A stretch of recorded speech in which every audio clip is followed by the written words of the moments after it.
Gloire à Dieu. Nous allons continuer cet enseignement sur la doctrine du salut. Et nous avons commencé à expliquer que le salut est le thème principal de la Bible. L'apôtre Paul dit à Timothée, dans 2 Timothée 3,15, « Dès ton enfance, tu connais les saintes lettres qui peuvent te rendre sage à salut par la foi en Jésus. » Donc ça veut dire que les Écritures ont un message central qui est le salut par la foi en Jésus. Ça veut dire que, suis-moi, les Écritures ne se contredisent jamais. Toute interprétation donc des Écritures doit être centralisée sur la révélation du salut. Amen. Donc, cela veut dire que, par exemple, je te donne un exemple. Quand tu ouvres ta Bible dans Romains chapitre 8, le verset 9. Romains 8, verset 9.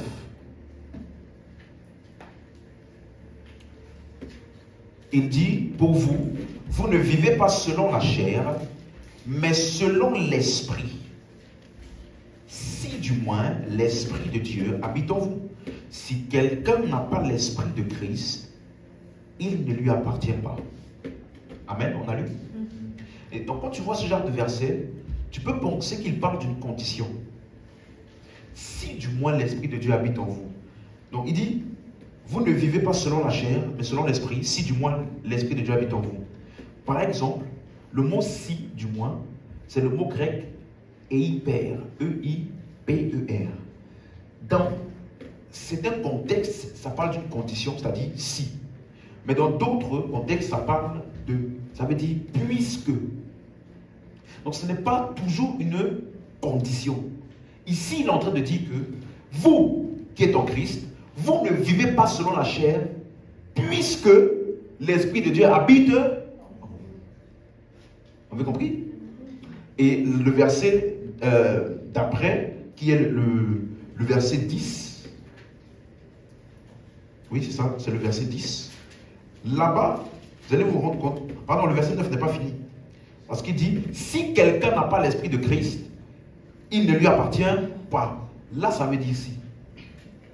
Vous avez compris? Donc, en fonction du contexte, ça veut dire puisque, ou alors ça peut parler d'une condition. Vous me suivez?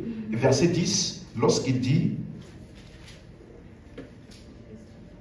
voilà, et si Christ est en vous, le corps, il est vrai, est mort à cause du péché, mais l'esprit est vie à cause de la justice. Le si ici, ça veut dire puisque. Même chose au verset 11, puisque. Donc ça veut dire que l'interprétation des Écritures vont vous permettre de toujours rester dans la révélation globale de la Bible en rapport avec le salut. Est-ce que vous me suivez?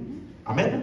Donc on a commencé à parler des 3 conjugaisons du salut, n'est-ce pas? Le passé, le présent et le futur.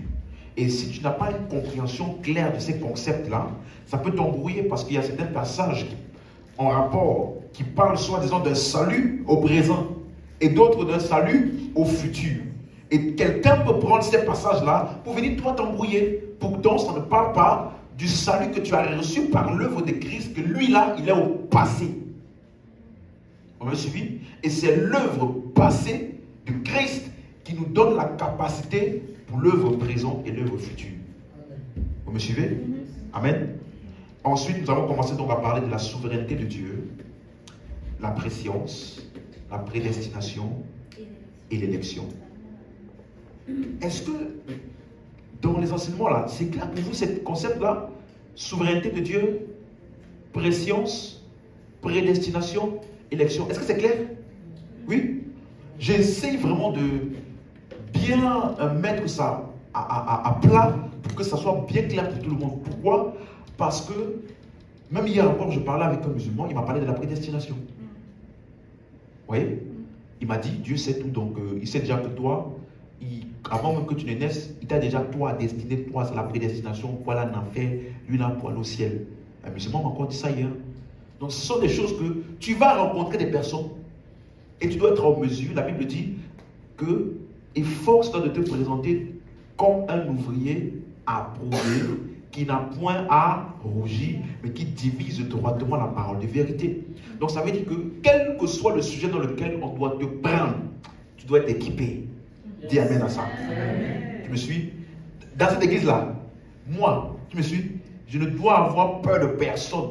Elle dit que quelqu'un a une question, il va voir la sœur telle là, elle va te répondre là-bas. Et je n'ai pas de doute parce qu'elle sait que, quelle que soit la question là, elle va gérer ça avec toi. Amen. Ça là, ce n'est pas seulement pour les pasteurs, c'est l'église entière. Jésus a dit, allez faire de toutes les nations des disciples. Donc ça veut dire que quand tu es un bon disciple, tu deviens un faiseur de disciples. Et comment est-ce qu'on fait les disciples? Par l'enseignement. Donc tous les chrétiens du monde entier doivent enseigner. Ce n'est pas pour une catégorie d'hommes dans l'église. Non. Tu m'as suivi? Parce que les disciples de Jésus, ils étaient disciples. Mais après, ils ont été bien formés, ils sont devenus quoi? Des faiseurs de disciples. Jésus les a envoyés. Tu m'as suivi? Non, le but de ces enseignements-là, c'est pour que tu sois équipé. Pour que non seulement toi, tu sois convaincu avec des convictions fermes et affermies. Pas des convictions sur les expériences, je pense que non. Bien convaincu de ce que tu crois et tu sais pourquoi tu crois ça et tu as toutes les évidences bibliques pour affirmer ta croyance. Et deuxièmement, pour être capable, lorsque tu rencontres quelqu'un qui a besoin d'être convaincu, de lui communiquer les écritures qui vont lui permettre d'être convaincu. Dis amen. Amen. Alléluia.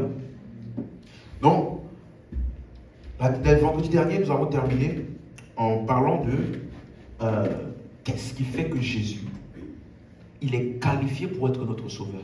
Vous savez, aujourd'hui, il y a beaucoup de types de sauveurs. Hein? Donc, dans chacune des religions. Vous me suivez? Toutes les religions essaient d'amener le salut aux hommes. Parlez avec n'importe qui. Vraie religion, eux aussi, ils ont l'espoir d'être sauvés. Mais qu'est-ce qui différencie Jésus-Christ de toutes les autres religions? Qu'est-ce qui fait que lui, il est le seul qui peut sauver les hommes? On a vu, premier point, il est divin et il est humain.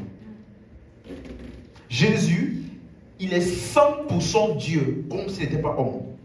Et 100% homme, comme s'il n'était pas Dieu. Il est divin et humain. Pourquoi? Parce que la Bible dit que le salut vient de l'Éternel. Le seul qui peut sauver, c'est Dieu. Or, par un seul homme, le péché est entré dans le monde. Donc le péché est venu par qui? Par un.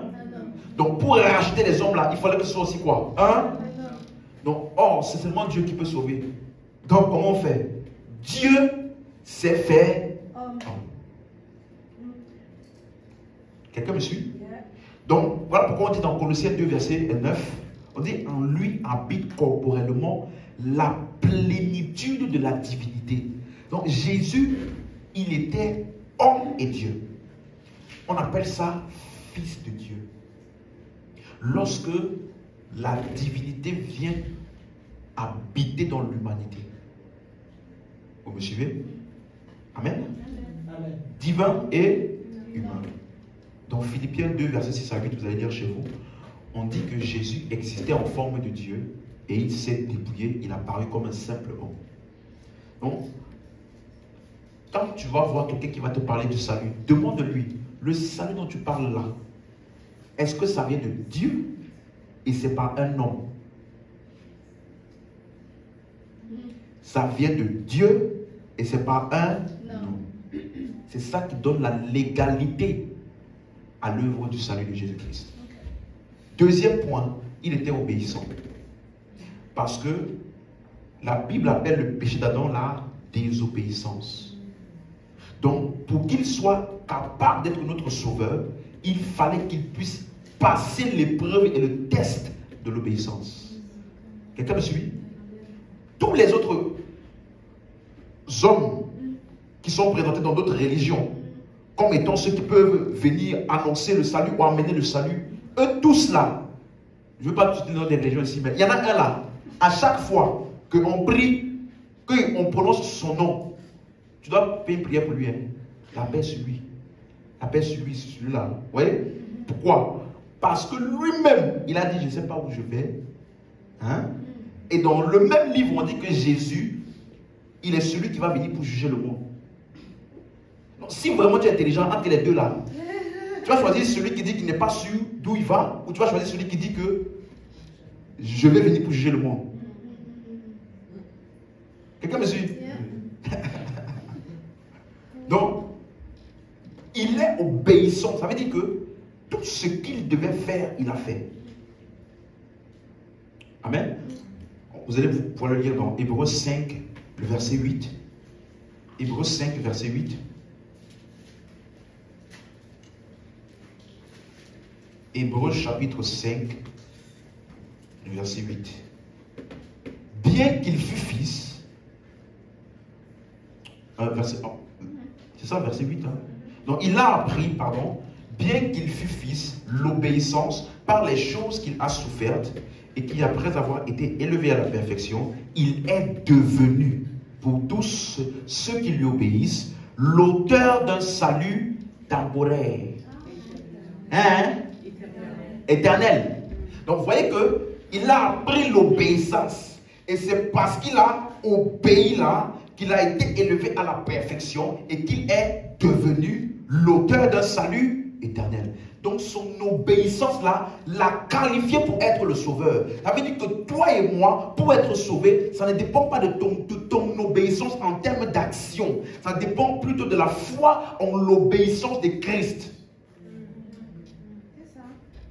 Regardez un passage, Romains 5, 19. Romains chapitre 5, verset 19.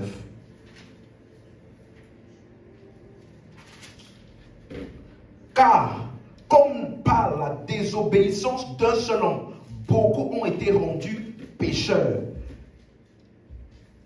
De même, par l'obéissance d'un seul, beaucoup seront rendus par l'obéissance de eux-là, ou par l'obéissance d'un seul. Donc, qu'est-ce qui t'a rendu juste? Ton obéissance personnelle ou alors l'obéissance de Christ? Donc, lui, il a obéi. J'ai reçu le salut. Et que me suit? Ce n'est pas toi. Tu ne mentiras pas. Tu ne voleras pas. Seigneur, au nom de Jésus, garde-moi ferme jusqu'à la fin. Je veux tenir bon jusqu'à la fin. Il ne faut pas que je pêche beaucoup parce que sinon, au jour de la fin, on va jauger mes actions pour voir si j'ai fait beaucoup plus de bonnes actions que de mauvaises actions. Ça là, aucun chrétien, si tu es chrétien et tu penses comme ça, tu n'es pas différent d'une autre religion là. Quelqu'un m'a suivi? Parce que eux aussi, c'est ce qu'ils pensent. Ils vont faire le plus de bonnes actions possibles et finalement à la fin, on va jauger pour voir s'ils sont dignes ou pas. Mais nous là, ce n'est pas nos actions, hein. C'est son obéissance qui nous a rendus justes. Ça veut dire que quand je me positionne, je sais que je suis juste, pas à cause de ce que je fais, mais à cause de ce que lui, il a fait. Dis Amen, tu as suivi. Amen. Donc, c'est son obéissance qui l'a qualifié pour être sauveur. Troisième point. Notez ces points-là, hein, parce que quand quelqu'un va te parler, il faut que tu lui dises, est-ce que ton monsieur que tu veux me présenter là, est-ce qu'il a ces caractéristiques? S'il n'a pas ça là, il faut aller d'abord de côté. Troisième point, Jésus est pur et sans péché. La Bible dit dans Hébreux 4, verset 15, qu'il a été tenté en tout point comme nous, sans commettre aucun péché. Voilà pourquoi il peut nous sauver du péché. Toi-même tu pêches. Tu veux nous sauver du péché. C'est comme si tu te noies. Tu dis, viens, je vais t'aider à sortir de l'eau. Est-ce que c'est possible? Donc, pour que tu sois qualifié pour être le sauveur, il faut que toi déjà, tu sois au-dessus du péché. Sans commettre aucun péché. Regardez le verset, Hébreux 7, verset 26. Hébreux 7, verset 26. Vous allez vous rendre compte que tout ce qu'il faisait dans l'Ancien Testament là, sacrifice, souverain sacrificateur, il ne pouvait pas être auteur du salut. Lisons, verset 26. Hébreux 7, verset 26. Il nous convenait en effet d'avoir un souverain sacrificateur comme lui, saint, innocent, sans tache, séparé des pécheurs et plus élevé que les cieux. et qui n'a pas besoin, comme les autres souverains sacrificateurs. Les autres souverains sacrificateurs, c'est qui? Ceux de... Voyez, non? Aaron, tous, la tribu de Lévi. Donc, tous ceux-là qui prenaient les sacrifices pour offrir à Dieu. On dit, Jésus là, il n'a pas besoin, verset 27, comme les autres souverains sacrificateurs, d'offrir chaque jour les sacrifices. D'abord, dis-moi d'abord pour ses propres péchés. Et ensuite pour ceux du peuple. On dit Jésus, il a fait une fois pour toutes en souffrant lui-même. Regardez tout ce qu'il a cité. Saint, innocent, sans tache, séparé des pécheurs, plus élevé que les cieux. Et il n'a pas besoin qu'on fasse aucun sacrifice pour lui. Pourquoi? Parce que s'il a un péché, ça veut dire que son sacrifice là est déjà disqualifié lui-même. Vous me suivez? Son œuvre de salut doit être appelée substitution. Nous prenons sa place. Lui, il prend notre place. Mais si lui-même est dans le péché, quelle place il va prendre? Il va nous rejoindre. Vous voyez? Donc il fallait que ce soit un souverain sacrificateur comme lui là, saint, innocent, sans tache, et séparé des pécheurs, plus élevé que les cieux. Donc quand quelqu'un va venir parler, en fait je vais te présenter Dieu. Quel Dieu? Il sauve comment? Montre-moi le sauveur. Présente-moi ses caractéristiques. S'il a une fois péché, c'est fini. C'est fini. Vous me suivez? C'est pour te montrer à quel point le Jésus auquel tu crois là, ce n'est pas simplement par la bouche qu'il est le sauveur. Il a tous les qualificatifs qu'il faut pour être notre sauveur. Quatrième point. Jésus, ayant toutes ces premières caractéristiques, il a maintenant accompli par son sacrifice ce qu'on appelle la rédemption. Il nous a rachetés. Il nous a rachetés. On est dans Hébreux toujours. 9, verset 15. On va lire ça. Hébreux 9, verset 15. C'est pour cela qu'il est le médiateur d'une nouvelle alliance, afin que, la mort étant intervenue pour le rachat des transgressions commises sous la première alliance, ceux qui ont été donc appelés reçoivent l'héritage temporel. Ah, qui leur avait été? Ça veut dire que par son sacrifice, il nous a rachetés. Ça veut dire qu'il a payé un prix légal. Si tu vas au magasin et que tu achètes quelque chose, tu as payé. Ce n'est plus de la propriété du magasin. Ça t'appartient à toi. Tu fais de ça ce que tu veux, oui ou non? Donc ça veut dire que Jésus là, lui là, lorsqu'il nous a sauvés, ce n'est pas juste en tant que souverain Dieu. Je fais ce que je veux comme je veux, donc venez ici, je vous prends. Non, il a payé. Il nous a rachetés. Ça veut dire que ni le péché, ni la mort, ni le diable ne peut plus nous réclamer. Tu n'as pas dit amen comme il faut. Donc si quelqu'un te parle encore des réclamations de je ne sais pas quoi, dis-lui, ce qui te réclamait là, j'ai été racheté légalement par le sacrifice de Christ. Donc si ça réclame là, qui va voir avec celui qui m'a racheté, pas avec moi. Parce que c'est lui qui a payé le prix. Donc je ne suis plus, va voir le service après-vente là. C'est lui là, va voir avec lui. Quand tu achètes souvent des choses, tu vas au magasin, non? Est-ce que c'est le monsieur de l'accueil là qui te dit, bon, je vais gérer votre... Non, on dit, allez au service après-vente. Parce que ça là, ce n'est plus de notre juridiction du magasin. Ça, c'est de juridiction du service après-vente. Donc, si tu n'es pas content, va voir le service après-vente. Et on dit qu'aujourd'hui, il est assis. Et il intercède pour nous. Pour toujours. Pour s'assurer que le salut là est éternel.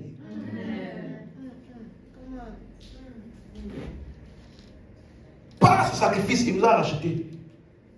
Tu comprends? Il faut leur demander aux autres là. Tu as racheté comment? Hébreux 2, verset 9. Quelqu'un suit bien? Verset 9. Mais celui qui a été abaissé pour un peu de temps au-dessous des anges, Jésus. Nous le voyons comment? Couronné de gloire et d'honneur à cause de la mort qu'il a soufferte, afin que par la grâce de Dieu, il souffrit la mort pour tous. Il souffrit la mort pour qui? Tous. Donc, ça veut dire que son sacrifice, là, c'est pour ça qu'on appelle ça le rachat. Parce que le salaire du péché, c'est la mort. Et lui, il a souffert la mort pour tous. Vous me suivez? Donc, regardez à quel point il est qualifié. Chez vous, vous pouvez lire dans 1 Pierre chapitre 1, verset 18 à 19. On dit aussi là-bas qu'il nous a rachetés par son sang. Amen. Donc, pourquoi il est qualifié? 1 Pierre 1, verset 18 à 19. Donc, pourquoi il est qualifié pour être notre sauveur? Parce qu'il est le seul qui a accompli l'œuvre de rachat ou de rédemption des hommes. Et voici le 5e point. Le point le plus excitant pour moi. Il est ressuscité. Amen.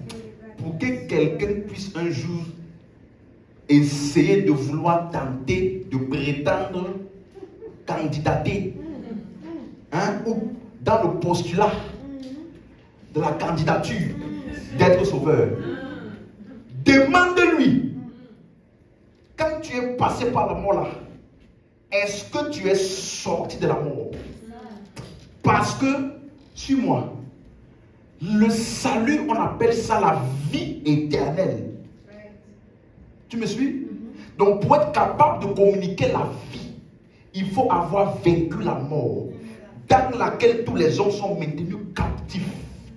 Parce que si moi, aujourd'hui, je veux te sortir de l'eau, toi qui es en train de te noyer, je dois d'abord entrer dans l'eau moi-même, vaincre la vague là, et venir te prendre, et te faire ressortir en chef.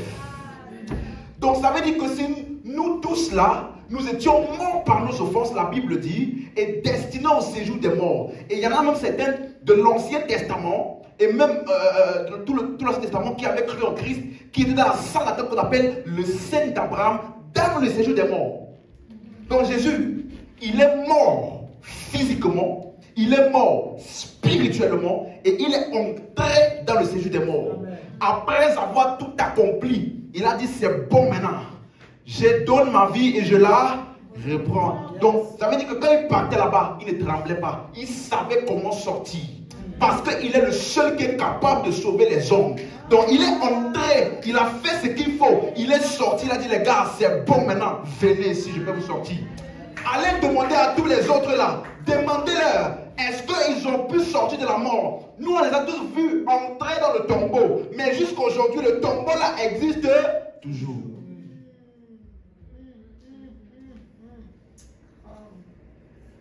S'ils étaient qualifiés pour pouvoir nous montrer la voie, juste montrer la voie seulement, ils auraient parlé de la résurrection.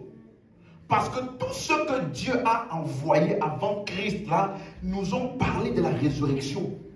Parce que c'est sa résurrection qui est la clé de notre salut. Il est ressuscité. Regardez un verset rapidement. Romains 1, verset 1.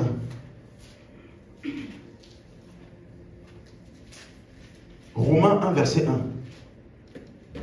Paul, serviteur de Jésus-Christ, appelé à être apôtre, mis à part pour annoncer l'évangile de Dieu, qui avait été promis auparavant de la part de Dieu par ses prophètes dans les Saintes Écritures, et qui concerne son Fils, né de la postérité de David, selon la chair.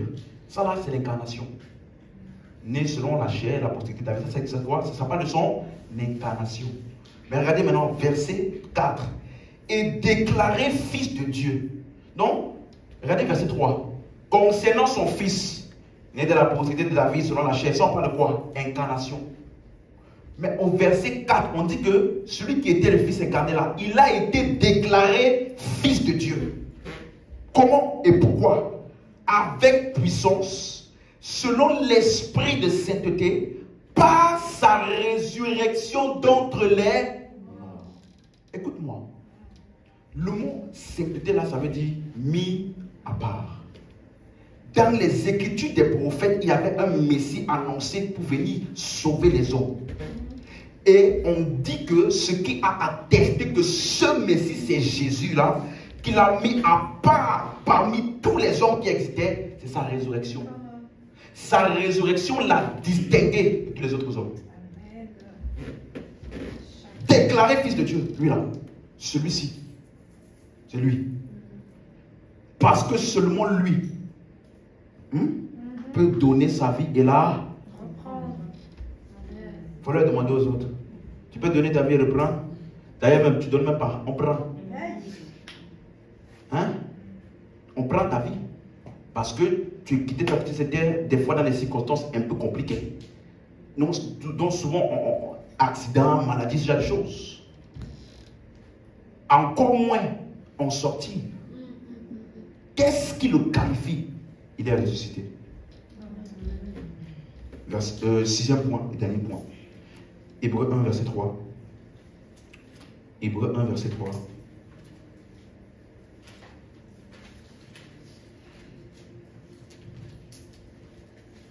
Et qui, étant le reflet de sa gloire, l'empreinte de sa personne, et soutenant toutes choses par sa parole, a fait la purification des péchés et s'est assis à la droite de la majesté divine dans les lieux très hauts. Jésus, par son œuvre sacrificielle, il a fait, il ne fera pas, il a fait la purification des péchés. Ça veut dire qu'il garantit à quiconque vient à Dieu par lui que leurs péchés sont purifiés. Vous voyez, il n'y a pas de doute ou de hasard. Viens et peut-être que tu seras sauvé. Peut-être que si tu agis bien. Peut-être que non. Si est le sauveur, il a pourvu le salut. Dis amen. 6 points. Quiconque n'a pas ces 6 points-là n'est pas qualifié. Vous me suivez? N'est pas qualifié. Ce n'est pas une question de beaucoup de gens l'écoutaient ou beaucoup de gens croient en lui. Ce n'est pas ça qui compte. Est-ce qu'il est qualifié pour nous sauver du péché? Amen. Et donc on voit toutes ces choses-là. Vous voyez que c'est vraiment l'œuvre exclusive de Dieu comme nous avons vu. Et il nous sauve comme il est le sauveur sans ta contribution. Il n'a pas besoin de ton aide. Hein? Allez, il va mourir, il va aller dans le séjour des morts, et toi maintenant tu vas prier, tu vas intercéder. Hé Seigneur, qui saute, que la mort ne le retient pas. Et nous déclarons que le séjour des morts, lâche Jésus, il sort, il n'a pas besoin de ton aide. Parce que c'est lorsque tu es encore pécheur que ça s'est passé. Ça veut dire qu'il s'est assuré que tu ne puisses rien faire pour lui. Parce que lui seul est le sauveur et il est capable de pouvoir le salut comme il se doit. Dis-moi amen. Tu m'as suivi? Non, lui là, son œuvre est parfaite. Et tu n'as rien à faire pour rajouter à ça. Toute tentative de rajouter quelque chose à l'œuvre de Christ, c'est une œuvre morte. Vous me suivez? Parce que le salut, c'est 100% l'œuvre de Dieu. Donc, pour rentrer maintenant dans le message d'aujourd'hui, Hébreux 6, verset 9, je vais lire ça dans la version King James anglaise, traduite en français. D'abord, dans la version Louis II, il dit « Quoique nous parlions ainsi, bien-aimés, nous attendons pour ce qui vous concerne des choses meilleures et favorables au salut. » Des choses comment? Meilleures et favorables au salut. Dans la version anglaise, il dit que « Mais bien-aimés, nous sommes persuadés de choses meilleures à votre sujet et des choses qui accompagnent le salut. » Ça veut dire que, quand tu vas lire les Écritures, le salut là est accompagné, ou alors il est plutôt décrit. Il y a certains mots que le Saint-Esprit a utilisés pour décrire le salut en fonction de ce sur quoi il voulait mettre l'emphase. Donc à partir d'aujourd'hui, je vais rentrer dans 7 mots différents que tu vas voir dans les épîtres qui te décrivent le salut. Si tu comprends ces 7 mots-là, tu vas comprendre la nature du salut que tu as reçu. Est-ce que vous me suivez? Il y a des choses qui accompagnent le salut. Et donc le premier mot, c'est la réconciliation. On va parcourir beaucoup d'écritures, vous allez voir, qui nous expliquent comment est-ce que le salut est la réconciliation. Donc le salut que tu dis quand tu dis je suis sauvé là, n'est-ce pas? Ça veut dire beaucoup de choses. Dans une autre, c'est quoi? Je suis réconcilié. J'ai obtenu la réconciliation. Qu'est-ce que ça veut dire? 2 Corinthiens 5, verset 17. 2 Corinthiens 5, le verset 17. La réconciliation.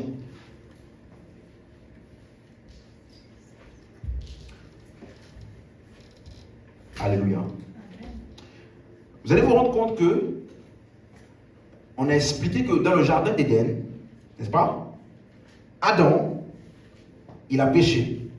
Et Dieu a dit, le jour où tu mangeras de l'arbre de la connaissance du bien et du mal, tu mourras. Et j'ai expliqué que le mot mort, ça ne veut pas dire extinction ou inexistence. Ça veut dire quoi? Séparation. Il y a eu un écart, une distance qui s'est créée entre Dieu et l'homme. Voilà pourquoi Dieu a dit, Adam, où es-tu? Dieu ne jouait pas cache-cache avec Adam. J'ai déjà expliqué ceci. C'était une expression pour montrer que l'homme n'est pas là où il était censé être. Mais plutôt, il s'est séparé. Quelqu'un suit? Et donc, le mot réconciliation parle donc exactement de cet aspect qui est la séparation ou la distance entre l'homme et Dieu. Dans 2 Corinthiens 5, verset 17, il dit, si quelqu'un est en Christ, il est une nouvelle. Dis avec moi, je suis une nouvelle créature. Je suis une nouvelle créature. Parce que je suis en Christ. Amen. Amen. Donc ça veut dire que quand je vais lire par là, ce que je vais lire maintenant là, ça parle de toi. Dis Amen. Amen. Donc, il dit si quelqu'un est en Christ, une nouvelle créature. Les choses anciennes sont. Les choses comment? Sont comment? Voici toutes choses sont devenues. Quelles sont les nouvelles choses là? Verset 18. Juste la première partie. Il dit quoi? Et tout cela vient de. Vient de comment? De Dieu. Mais la Bible dit que dans Jacques 1, 17, tout don parfait, toute grâce excellente vient du Père des Lumières, en qui il n'y a aucun changement ni aucune ombre de variance. Donc tout ce qui vient de Dieu est parfait et bon. Donc ça veut dire que tu peux donc déclarer avec moi. Dis avec moi, je déclare que toute chose dans ma vie qui vient de Dieu, c'est bon. Il n'y a pas de malédiction ou réclamation. Non, non, non, non. Parce que les nouvelles choses là qui viennent de Dieu, c'est comment? Tout cela vient de Dieu. Si on dit ça vient de Dieu et de toi, ou de ton grand-père, là on a dit, il y a une mixture entre les deux. Tout cela vient de Dieu. Donc, quel que soit ce qui venait de ton grand-père, je déclare que ça ne t'atteint pas. Amen. Parce que tu es en Christ et la nouvelle création, les choses anciennes sont passées. Amen. C'est ça. Et regardez ce qu'il dit. Verset 18. Tout cela vient de Dieu, avec qui nous nous sommes réconciliés. Hein? C'est qui quoi? Donc, c'est nous qui nous sommes réconciliés avec lui, ou c'est lui qui nous a réconciliés? Donc, qui a accompli l'œuvre de la réconciliation? Toi ou moi? Ou lui? Vous comprenez? Non, ce n'est pas nous qui nous sommes réconciliés. Parce que c'est là, ils pensent que quand ils ont accepté Christ, ils ont fait une faveur à Dieu. Finalement, après avoir beaucoup réfléchi, on m'a beaucoup convaincu, j'ai laissé et je suis venu. Ce n'est pas toi. C'est lui qui t'a réconcilié avec lui. Il nous a réconciliés avec lui. Amen. Verset. Et qui nous a donné le ministère de la réconciliation. Verset 19. Car Dieu était en Christ, réconciliant les chrétiens avec lui-même. Réconciliant qui? Le monde. Même les païens là. Hey. On dirait qu'il faut qu'on réécrive la Bible pour certains. Donc ça veut dire que Dieu était en Christ et ce qu'il a fait là a rendu disponible la réconciliation pour les chrétiens. Pour qui? Pour le monde entier. Et regardez quelque chose. Comment est-ce qu'il a... Quelle est l'implication du fait qu'il a réconcilié le monde, pas les chrétiens, avec lui-même? Quelle est l'implication? La suite, c'est quoi? En n'imputant point aux hommes leur, point aux chrétiens, au qui? Donc, depuis l'œuvre de la réconciliation, Dieu ne tient plus aucun homme responsable pour son péché. Ce n'est pas les chrétiens, c'est qui? Les hommes. Il a accompli l'œuvre de la réconciliation avec qui? Le monde. Donc ce n'est pas parce que tu es chrétien que Dieu ne te tient pas responsable de tes péchés. Non. Avant même que tu ne sois chrétien, Dieu déjà, depuis Jésus, tous les péchés du monde entier ont été balancés et posés sur lui. Maintenant, il n'y a plus aucun péché que Dieu tient contre un homme. Parce que si Dieu tient un homme responsable de son péché, il est en train d'insulter l'œuvre de Christ. Tu m'as suivi? Souvent quand j'entends cette parler là, dites-moi, Jésus là, il est mort? Il est mort pour de vrai? Il s'est évanoui? Hein? Non, non. Parce que souvent quand tu parles avec quelqu'un, non, c'est vrai que Jésus, il est venu, il est mort pour le péché, oui. Il nous a sauvés, oui. Mais quand même, il faut la sanctification, sans laquelle nul nul ne verra Dieu.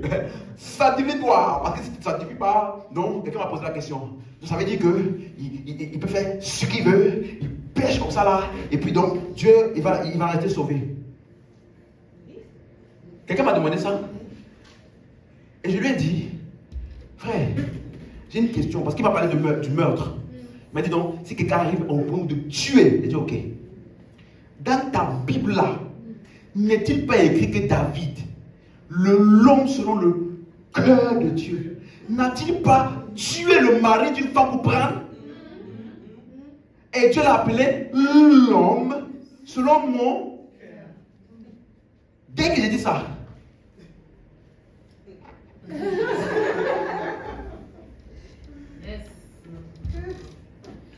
parce que tu penses que tes standards sont les standards de Dieu.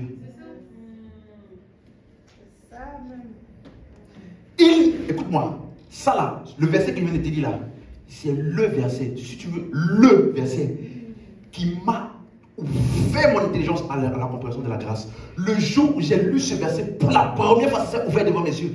J'ai dit, mais qu'est-ce qu'on lit dans la Bible depuis même? Le jour où il dit que il a réconcilié le monde par les chrétiens et il n'impute point aux hommes, pas aux chrétiens, leurs offenses. Donc je peux te dire ici, il n'y a aucun péché en termes d'action ou autre là qui peut amener quelqu'un en enfer. Si un péché t'amène en enfer, ça veut dire qu'il ne t'a pas réconcilié. Il n'a pas accompli l'œuvre de la réconciliation. Non. Ça veut dire qu'il est venu se balader sur la terre. Parce que l'agneau de Dieu, voici l'agneau de Dieu qui ôte les péchés des chrétiens. De qui? Donc dès que tu entres en lui, tes péchés sont comment? Ôtés. Est-ce qu'il a accompli son œuvre? Oui, il a ôté les péchés du monde. La seule chose qu'il n'a pas fait, c'est outrepasser ton libre arbitre. Voilà la raison pour laquelle, après avoir fait tout ça pour toi, le monde n'est pas encore sauvé. Dieu attend juste qu'ils exercent leur libre arbitre pour accepter tout ce qu'il a fait. Rien d'autre. Ça là, ce qu'il vient de te dire là, tu dis amen. Hein? Ça là, c'est chaud pour certains. Pour elle, on dirait que tu les as insultés quand tu leur dis ça. Parce que tu connais le nombre d'années de sanctification qu'ils ont fait. Une fois, j'ai dit ça à une femme, elle s'est énervée. Mais vraiment, hein, presque on dirait qu'elle allait me frapper. Pourtant, je lui ai dit, madame, Dieu n'a rien contre vous. Et vous êtes sauvés uniquement par l'œuvre de Christ. Écoute-moi. Si tu... On dit la prédication de la croix là. c'est un scandale pour les Juifs. Qu'est-ce qui caractérise les Juifs? Les œuvres de la loi, les performances pour plaire à Dieu. Donc si ton évangile là, ça ne choque pas, ça ne scandalise pas les efforts de quelqu'un. C'est-à-dire, ça fait 4 mois, il est en train de se maintenir et de se préserver pour que Dieu puisse répondre à une prière. Tu viens nous dire, mon frère et ma soeur, il n'y a aucune étape pour la prière exaucée. Parce que nous là, on dit comme Jésus, merci Père de ce que tu m'exauces toujours. Quand tu dis ça, quoi? Tu sais le nombre de fois où je n'ai pas mangé, je me suis contenu parce que je voulais que Dieu réponde à cette prière. Là, tu me dis, non, c'est en Christ. On a déjà les réponses aux prières. Tu es sérieux? Si ta prédication n'a pas encore choqué les efforts de quelqu'un, ça veut dire que tu n'es pas encore bien profond dans la compréhension de ce que tu as compris. Paul au roi dans cette ville, on veut le lapider. Pourquoi? Parce qu'il dit, vous serez justifiés de toutes les choses dont vous ne pouviez pas être justifiés par la loi de Moïse. Donc, laissez Moïse et sa loi, prenez Christ. En lui, la justification est certaine. On a pris les pierres, on va lapider. Parce que ça scandalise toutes tes performances pour être accepté devant Dieu. Et ça te montre à quel point tu n'as rien à faire. C'est lui qui a tout fait pour toi. Oh, amazing grace.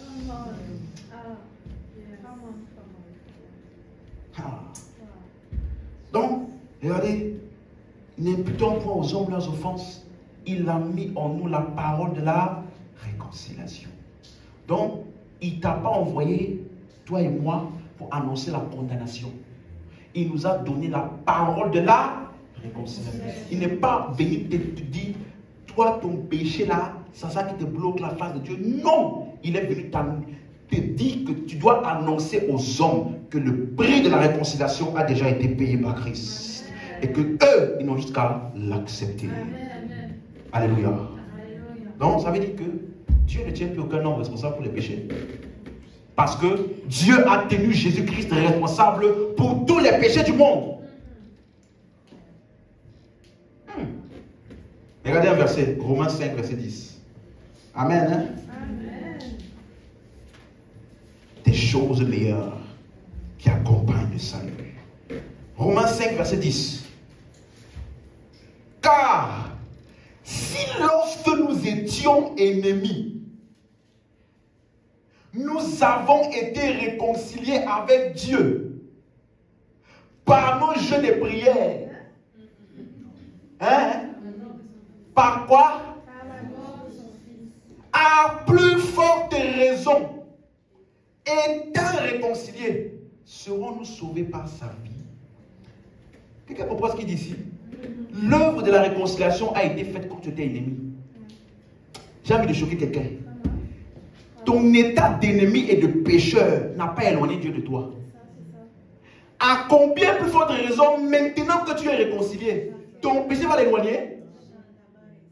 Lorsque tu étais ennemi, c'est là qu'il est venu par la mort de son fils te réconcilier avec lui. Ce n'est pas quand tu es une bonne personne. Ce n'est pas quand tu as fait, Seigneur, à partir de maintenant, je range ma vie. Je décide de ranger ma vie. Je te donne tout de moi. Je me livre totalement. Ce n'est pas le jour où tu as fait ça là. Avant que tu ne saches dire je te donne tout là, lui, il avait déjà donné tout pour toi. Avant que tu ne saches comment gêner et prier et confesser tes péchés, avant ça là, il avait accompli l'œuvre de la réconciliation pour toi. Voilà pourquoi maintenant, étant réconcilié, est-ce que c'est ton péché d'aujourd'hui qui va l'éloigner? Vu que maintenant tu es conscient de la nature de Dieu en toi et que tu essaies de grandir, c'est maintenant ton péché d'aujourd'hui qui va t'éloigner de lui, alors que tes pires péchés d'hier là ne l'ont pas éloigné. Il dit à combien plus forte raison maintenant que nous sommes réconciliés. Dis avec moi, je suis réconcilié. Rien ne peut me séparer de Dieu. Ton péché ancien là n'a pas affecté ou arrêté l'œuvre de la réconciliation. Voilà pourquoi ce mot réconcilié là, c'est le mot grec katalasso. Katalasso. K-A-T-A-2-L-A-2-S-O. Katalasso. Ça veut dire combler un espace. Me suivez? Combler un espace, combler une distance. Ça veut dire que il n'y a plus d'espace ou de séparation entre Dieu et nous. Parce que la réconciliation a eu lieu. L'espace entre l'homme et Dieu, là, Jésus a accompli l'œuvre de la réconciliation. Donc ça veut dire que maintenant, il y a le péché. Suis-moi, suis-moi. Le péché ne peut plus jamais te séparer de Dieu, même pas erreur. Tu as un libre accès. Tu peux parler à Dieu quand tu veux, comme tu sens d'avoir besoin. Parce que souvent là, tu te lèves le matin. Bon, laisse-moi me conditionner. Seigneur, je te demande pardon. Je sais qu'hier avant de dormir, j'ai parlé mal à la soeur là. Pardon d'abord, parce que je ne veux pas rentrer dans ta présence avec des souillures. Il faut que je me présente devant toi étant très saint. Tu vois? C'est parce que tu n'as pas compris la réconciliation. Ah. Quand tu veux, comme tu veux.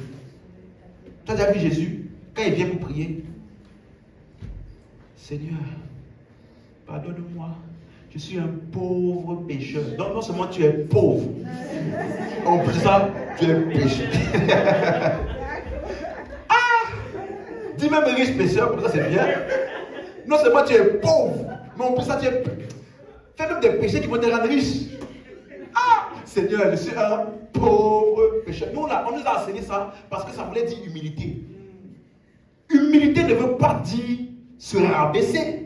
Humilité, ça veut dire reconnaître comment Dieu t'appelle et t'appeler comme ça. S'il t'a appelé justice, je viens devant toi, Père, et je te rends grâce de ce que je suis la justice de Dieu en Christ. Je dis ça sans gêne, parce que c'est comme ça qu'il m'appelle. C'est ça l'humilité. Ce n'est pas le fait de se rabaisser un pauvre pécheur, Seigneur, un moindre. Je suis comme la poussière du sol. Je suis comme vraiment. Quelqu'un disait une fois, si je dis les mots là, et là elle disait, je suis comme les excréments. Je suis comme les excréments. Moi là vraiment, je suis comme la poussière, comme rien du tout devant toi. Et toi tu penses que c'est l'humilité. Ça c'est l'insulte à l'œuvre de Christ. Parce que laisse-moi te dire, il nous a rachetés. Pour voir la valeur d'une chose, regarde le prix qui a été payé. Ça veut dire que ne te regarde pas toi. Tu veux savoir ta valeur, regarde le prix qui a été payé. Le prix qui a été payé pour toi là. On appelle ça Jésus lui-même. Ça veut dire que Dieu lui-même s'est donné lui-même parce que le prix pour te racheter toi là est trop élevé. Et toi tu te vois en bas. Ta valeur c'est Dieu lui-même qui a dit. Aucun ange ne pouvait faire ça. Aucun ange. Tous les trésors du ciel et de la terre, tous les diamants de l'univers, rien ne pouvait te racheter. Uniquement Dieu lui-même pour te racheter. Et toi, tu vas t'appeler pauvre petit pécheur. Donne-moi un bon amen ici. Quand tu veux, comme tu veux, tu parles à Dieu. Aucune séparation. Regardez verset 11.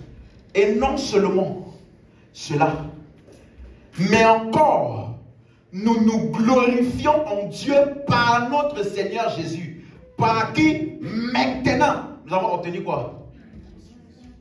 Vous avez, moi j'ai obtenu la réconciliation.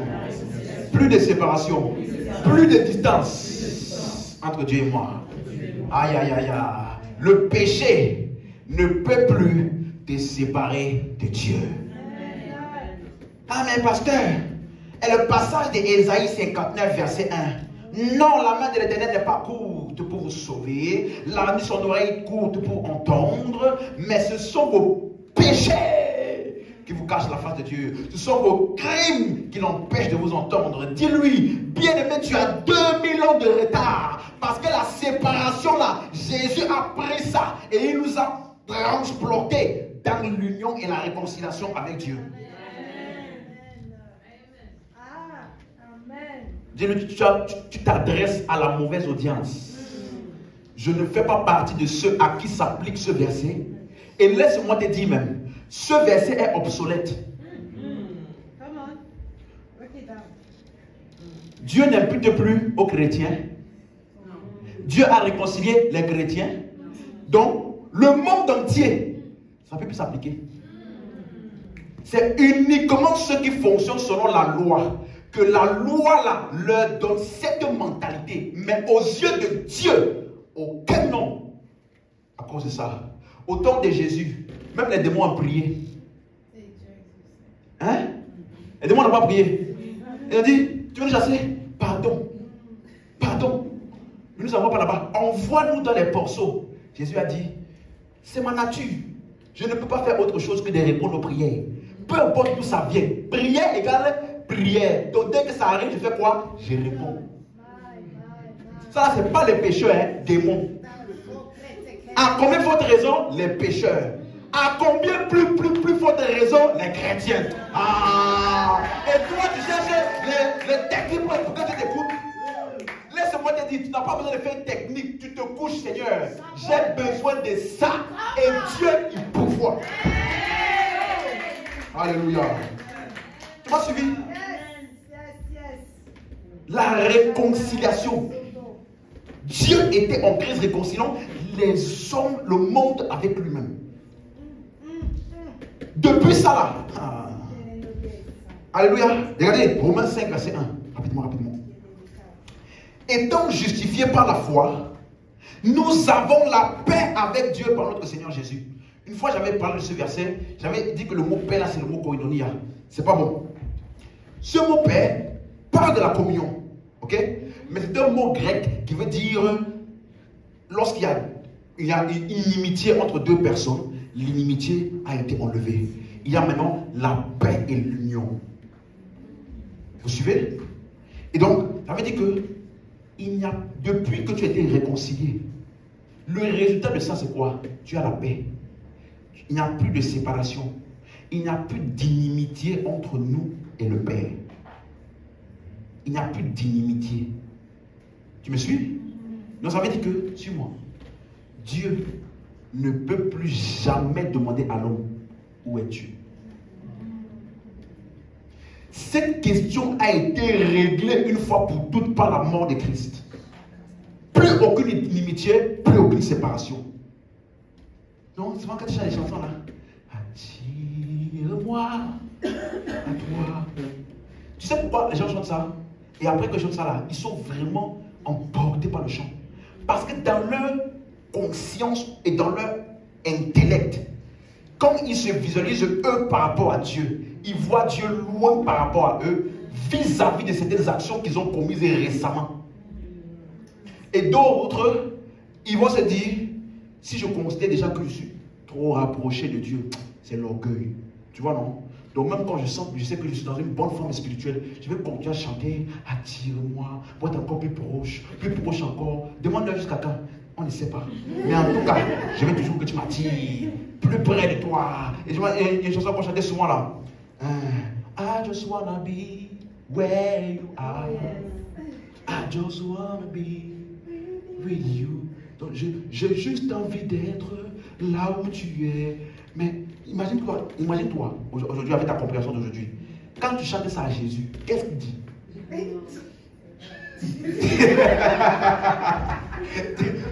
Tu vois non? Tu vois non? Tu vois comment tu rigoles non? Qu'est-ce qu'il dit? C'est comme si toi, imagine-toi, je suis dans la chambre avec ma femme. Hein? J'ai juste envie d'être dans la chambre avec toi. Tu sais ce qu'elle va faire? Elle va toucher comme ça. Elle n'a pas la fièvre, peut-être que dans la prédication du jour là, ça a trouvé son cerveau. Tu comprends? Et imagine-toi, tu fais ça. J'ai vraiment envie d'être dans la chambre avec toi. Franchement, c'est mon désir le plus profond. Et je suis sincère quand je dis ça. Tu vois? Vraiment, je suis sincère. Tu vois, non? Tu peux être sincèrement erroné. Vous comprenez? Parce que plusieurs n'ont pas compris. Ça là, attirez-moi à toi. Je veux être là où tu es. Ce sont les chants d'Adam. Aïe, Adam était où? C'est lui qui peut chanter ça. Mais aujourd'hui, pour nous, Jésus a comblé l'écart. Il a enlevé la séparation. Et c'est pour ça que nous, qu'on chante maintenant, je suis heureux, tu m'as donné ton nom. On a changé, c'est pas? Je ne peux pas être ailleurs. Je ne peux pas. Parce qu'il n'y a plus de séparation. Quand je pêche, je suis toujours là. Voilà pourquoi son esprit me capacite et me rend capable de dominer ce péché-là. Tu m'as suivi? Donc, quand tu pêches, quand tu dors, quand tu pleures, peu importe dans l'état où tu te trouves, il est en toi et avec toi. C'est une union éternelle. Amen. Tu m'as suivi? Regardez le verset 8.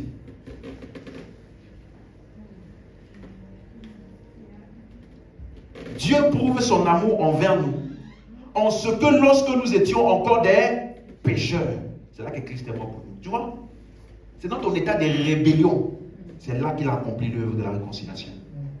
C'est pour s'assurer que ça ne dépend même pas de tes œuvres. Que ce soit indépendamment, mais uniquement par Dieu lui-même qui n'est influencé que par lui, et non pas par tes performances. C'est pour ça qu'on appelle ça grâce. Donc la réconciliation traite de l'aspect de la distance et de l'inimitié ou de l'éloignement dans une relation. Jésus nous a réconciliés. Aujourd'hui, nous avons la paix avec Dieu. Et laisse-moi te dire, aujourd'hui, Jésus est notre paix. La paix avec Dieu là, ce n'est pas une chose, c'est une personne. Éphésiens 2, verset 11. Donne-moi un mot amen si tu me suis. Éphésiens 2. La paix là, c'est une personne. Donc, tu ne peux pas perdre ta paix avec Dieu. Parce que la paix là, c'est Jésus. Et tu ne peux pas perdre Jésus parce que ce n'est pas toi qui garde Jésus. C'est lui qui te garde. C'est ça. Tu m'as suivi? Donc, regardez, Éphésiens 2, verset 11. Pour vous donner le contexte, suivez-moi. L'apôtre Paul, il est en train de parler des juifs et des non-juifs dans leur relation avec Dieu. Vous me suivez? Mais regardez ce qu'il dit. C'est pourquoi vous, autrefois, païens dans la chair, appelés incirconcis par ceux qu'on appelle circoncis et qui le sont en la chair par la main d'homme. Souvenez-vous. Ok? Donc, nous là, on nous appelait les païens. Par qui? Ceux qui étaient circoncis selon la chair, c'est-à-dire les juifs. Donc, eux, ils nous appelaient païens. Vous suivez?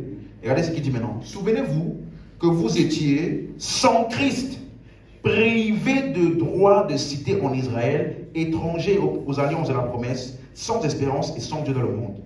Mais maintenant, je dis à ton voisin maintenant. Maintenant là. En Jésus-Christ, vous qui étiez jadis, comment? Éloignés, vous avez été rapprochés par jeu de prière, par confession des péchés, par sanctification, par quoi? Donc depuis que son sang a été répandu, tu n'as plus le droit de chanter, je vais me rapprocher de toi. Pourquoi tu fais la retraite? Pour me rapprocher de Dieu. Quel rapproché? Tu as été rapproché pas par la retraite, par le sang de Christ. Donc tu es quelqu'un de rapproché qui part pour se rapprocher parce qu'il n'a pas compris qu'il a été rapproché. Donc en entrant dans la retraite là, tu t'es rapproché. En sortant de la retraite, tu es toujours rapproché. Il faut peut-être dire je vais à la retraite pour expérimenter et marcher et vivre le rapprochement là pour m'approfondir dans ça. Donne-moi pour amen. Vous avez été, vous ne serez pas. Vous avez été. Ça veut dire que toi qui m'écoutes là, aucune de tes prières ne va te rapprocher de Dieu.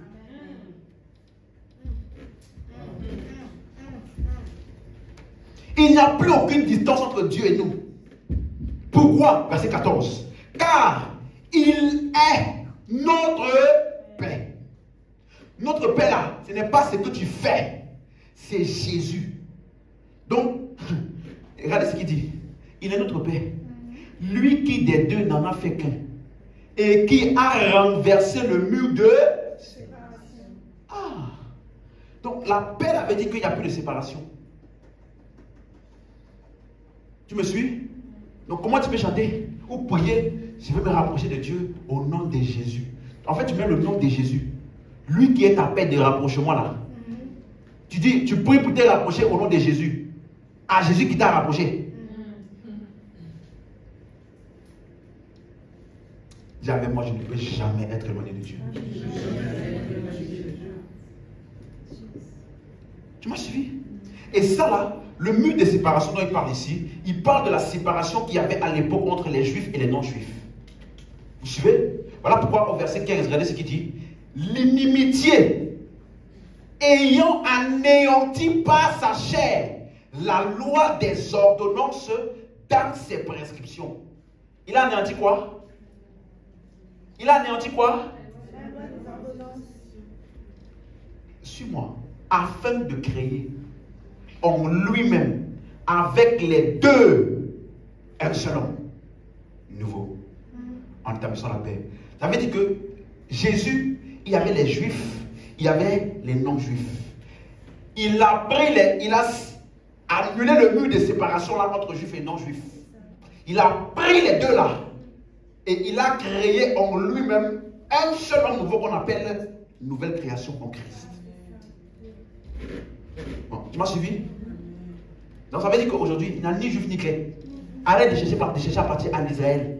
Pour aller dans le tombeau de Jésus pour prier là-bas. Il n'y a rien. Écoute-moi, il n'y a rien là-bas. Parce que même les anges qui étaient là-bas au temps de Jésus, quand on est venu chercher Jésus là-bas, pourquoi venez-vous chercher ici Jésus parmi les morts, lui qui est ressuscité? On t'a dit que ce n'est pas là-bas qu'il faut chercher Jésus.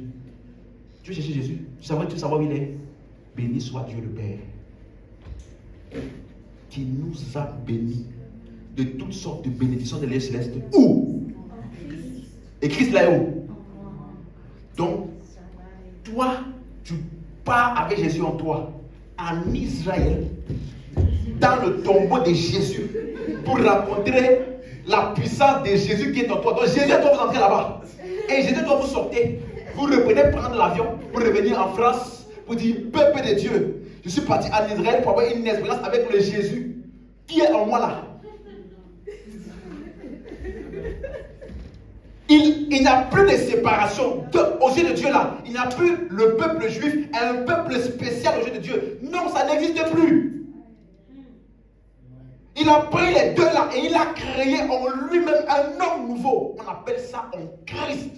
Donc dès que tu es en Christ là, tu es le véritable peuple de Dieu.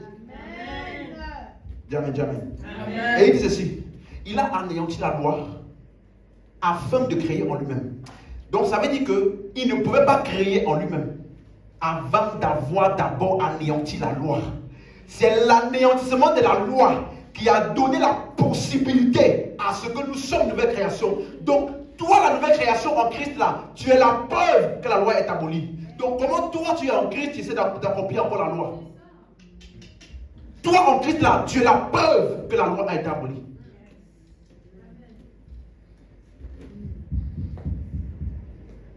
En établissant la paix. Alléluia. Donc par la création de l'homme, il a établi la paix, l'union avec Dieu. Donc l'homme en Christ, son identité même, c'est la paix avec Dieu. Parce qu'en créant l'homme nouveau, en établissant la paix. Dis Amen. Amen. Et regardez verset 16. Et de les réconcilier l'un et l'autre en un seul corps avec Dieu par la croix, en détruisant par elle l'inimitié. Donc il nous a réconciliés, tant les juifs que les non-juifs avec lui. Et regardez verset 17, il explique ça. Il est venu annoncer la paix à vous qui étiez loin. Vous suivez? Et la paix à ceux qui étaient près. Ceux qui étaient près là, c'est qui? Les juifs. Ceux qui étaient loin, c'est qui? Les païens. Eux, ils étaient prêts, pas en lui. Nous, nous sommes où?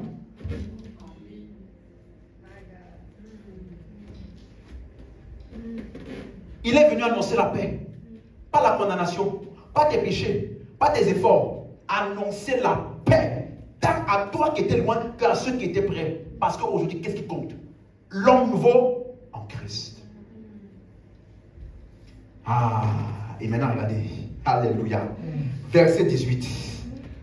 Car, dis très fort, par lui. nous avons les uns et les autres accès auprès du Père dans un seul esprit. Écoute-moi, Jésus qui est devenu notre Père là, il a supprimé la séparation, il nous a unis au Père. Nous avons un accès indéfini auprès du Père. Il n'y a plus d'homme spécial aux yeux de Dieu. Aucun homme de Dieu ne te trompe ou ne t'embrouille. Viens, je vais faire une prière spéciale pour toi. Et quand je fais la prière là, ça va tout déclencher dans ta vie pour que Dieu puisse commencer à t'écouter. Écoute-moi, aucun homme de Dieu n'a plus d'accès auprès du Père que toi. Parce que ce n'est pas à cause de la position dans l'église ou dans la position du corps de Christ. C'est par lui que nous avons accès. Dès que tu es en lui, tu as un accès. Yes. Amen. Tu me suis? Personne, quelques fois, quand ça ne marche pas trop avec Dieu, toi, prie le Dieu de ton Père spirituel. Je prie au nom du Dieu du prophète tel, ou Dieu de l'apôtre tel, ou le Dieu de mon pasteur tel. Frère, si tu fais ça là, tu es parti dans la loi de Moïse. Parce que c'est là-bas qu'il y avait un intermédiaire pour parler à Dieu. Aujourd'hui, il y a un seul médiateur entre Dieu et les hommes. Et ce n'est pas ton pasteur, ce n'est pas ton prophète, ce n'est aucun homme de Dieu. C'est Jésus-Christ homme. Donc dès que tu es en Christ, il n'y a plus aucune séparation entre Dieu et toi. Tu as un accès indéfini. Yes. Tu m'as suivi? Quelqu'un m'a suivi? Non, moi là j'ai une grâce spéciale. Quand je prie, Dieu m'écoute toujours. C'est pas une grâce, c'est en Christ. C'est pas une grâce. Quand quelqu'un dit là, c'est pas une grâce. Dieu ne t'écoute pas plus que moi. Peut-être que tu connais plus de choses que moi. Voilà pourquoi tu reçois plus que moi. Mais Dieu, il donne toujours. J'ai un accès indéfini. Et parce que c'est un Père responsable là, il va m'emmener des gens qui ne vont pas me mystifier comme toi. Il va m'emmener des gens qui vont me donner la connaissance nécessaire pour aussi opérer dans ce niveau là. Comme ça, tu vas plus me mystifier. Demande-moi amen ici. Alléluia. Verset 19. Ainsi donc, vous n'êtes plus des étrangers, ni des gens du dehors. Dis à ton voisin, je ne suis plus de ceux du dehors. Dis-lui donc, arrête de chanter. Je rentre dans la présence. Tu n'es plus des gens du dehors. Tu as compris? Tu ne rentres pas quelque part. Tu as suivi? Nous ne sommes plus des gens du... Nous sommes des concitoyens des saints. Gens de la maison de Dieu. Donc ça veut dire que toi et moi là, nous appartenons à la maison ou la famille de Dieu. Tout ce qui est disponible là-bas, ça nous appartient. Dis amen. Alléluia. Tout ce qui est disponible dans la famille de Dieu, j'ai accès à ça. Justice, santé divine, victoire, domination, bénédiction. Amen. Tout ça là, c'est disponible pour nous. Amen. Et plus tu prends conscience de ça et de ce que Christ a fait pour toi, je te dis, ta vie de prière va se changer en requête pour action de grâce. Yes. Amen. Parce que tu vas te rendre compte à quel point il a déjà tout disponible pour toi. Le salut est la réconciliation avec Dieu. Vous avez compris maintenant? La distance là a été enlevée. La séparation a été annulée.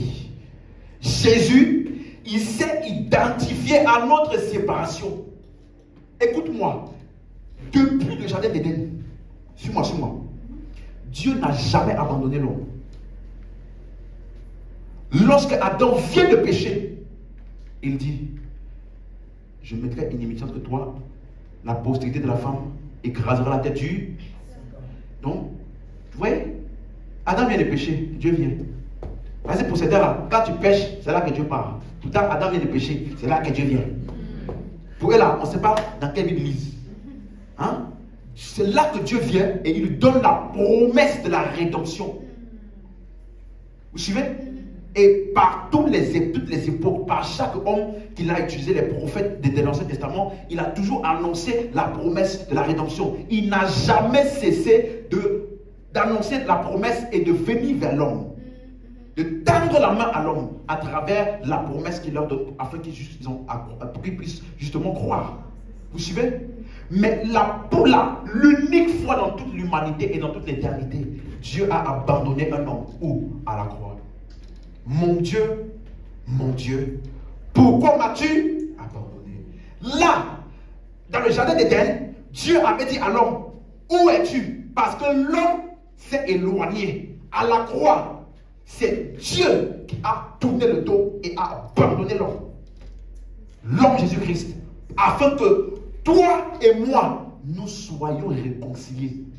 Écoute-moi, il a été séparé pour que toi et moi, nous soyons unis à Dieu.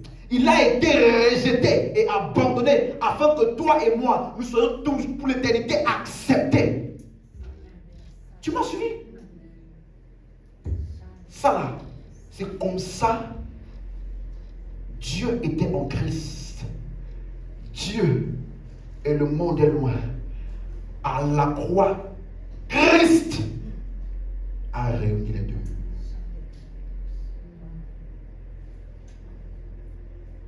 Il a emmené l'union entre Dieu et l'homme par son œuvre de réconciliation.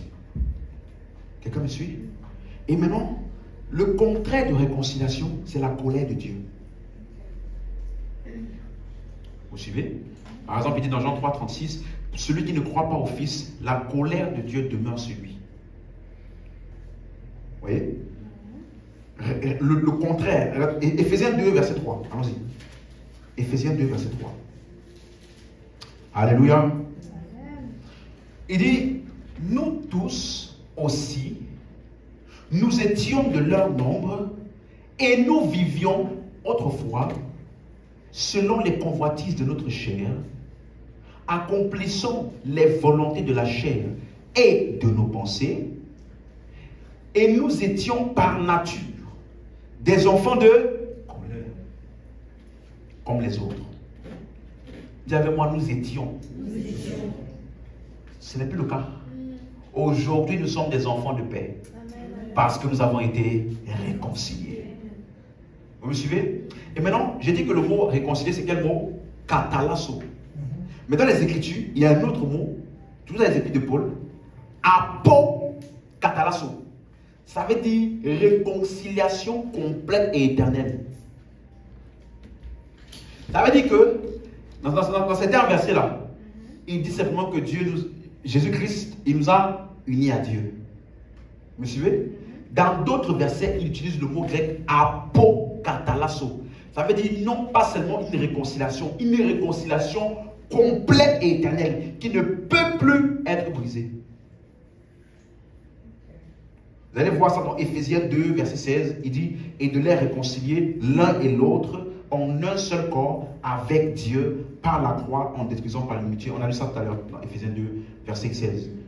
Il dit, Colossiens 1, verset 21, et vous qui étiez autrefois étrangers et ennemis par vos pensées et par vos mauvaises œuvres, il vous a maintenant réconciliés, apokatalasso, par sa mort. Il vous a réconciliés par sa mort, dans le corps de sa chair, pour vous faire paraître devant lui saint, irrépréhensible et sans reproche. Donc c'est sa mort-là qui t'a réconcilié et qui te fait paraître devant lui comment? Saint, irrépréhensible, dis avec moi sans reproche. Donc quand on te voit là, on ne peut rien te reprocher. Pas à cause de toi, hein? Pas ça. Et voilà pourquoi je vais terminer avec cette parabole de Jésus. Il a illustré ça dans une de ses paraboles. Luc chapitre 15. Maintenant là, soyez attentifs. Ça sera merveilleux. Luc 15. Suivez bien. Parce que ça, c'est une des paraboles que les gens aiment souvent citer. Il y a un détail. Il y a un détail dont mes yeux sont ouverts récemment dessus. Luc 15, verset 1. Luc, c'est une parabole de Jésus, chapitre 15, verset 1. Tous les publicains et les gens de mauvaise vie s'approchaient de Jésus pour l'entendre. Et les pharisiens et les scribes murmuraient, disant, cet homme accueille des gens de mauvaise vie et mange avec eux. Verset 3. Mais il leur dit cette parabole. Dis avec moi cette parabole. Donc là, Jésus est sur le point de donner une parabole. Avant d'aller dans la parabole, j'ai 3 points à vous donner. Lorsque tu lis une parabole, il faut savoir que dans la parabole, il y a 3 choses. Il y a des faits ou une histoire. Ça là, c'est simplement une illustration. L'histoire là n'a probablement jamais eu lieu. C'est une histoire qui a été concoctée pour transmettre une vérité. Donc ne commence pas à t'imaginer l'histoire là. comme quelque chose de réel. Deuxièmement, il y a des faits qui sont mentionnés.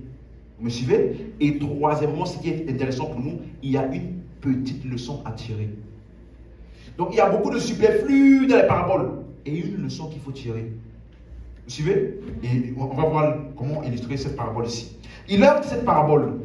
Quel homme d'entre vous, s'il a 100 brebis et qu'il en perde une, ne laisse les 99 autres dans le désert pour aller après celle qui est perdue jusqu'à ce qu'il la retrouve.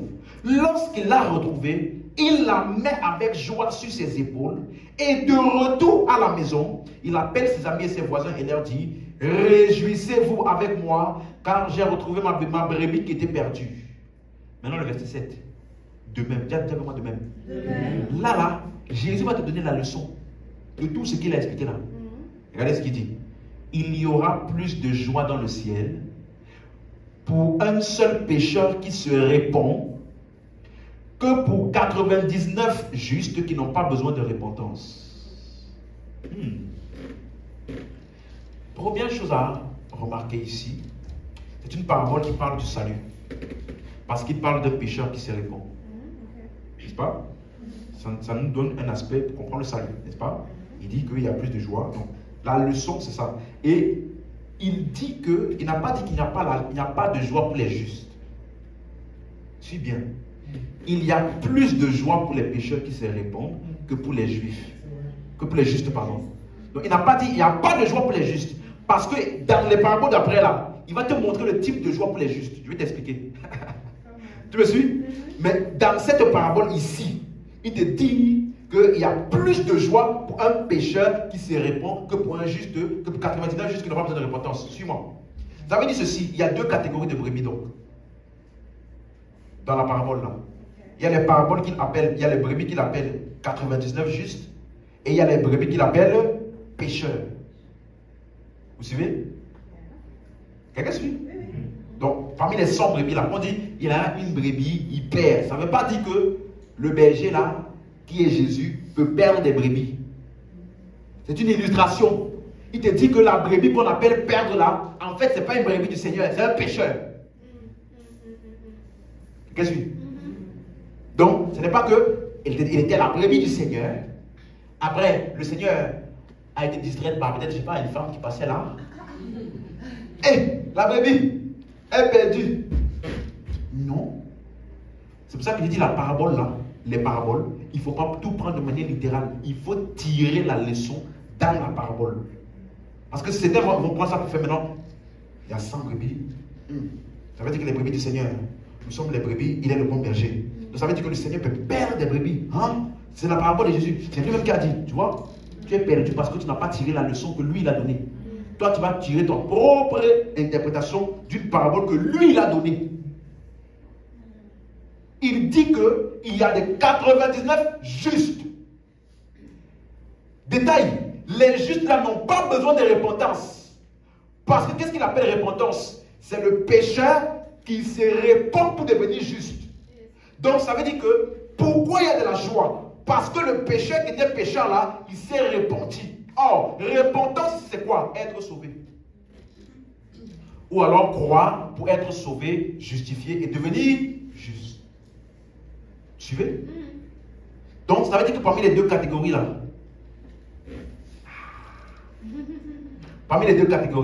suivez-moi, les pécheurs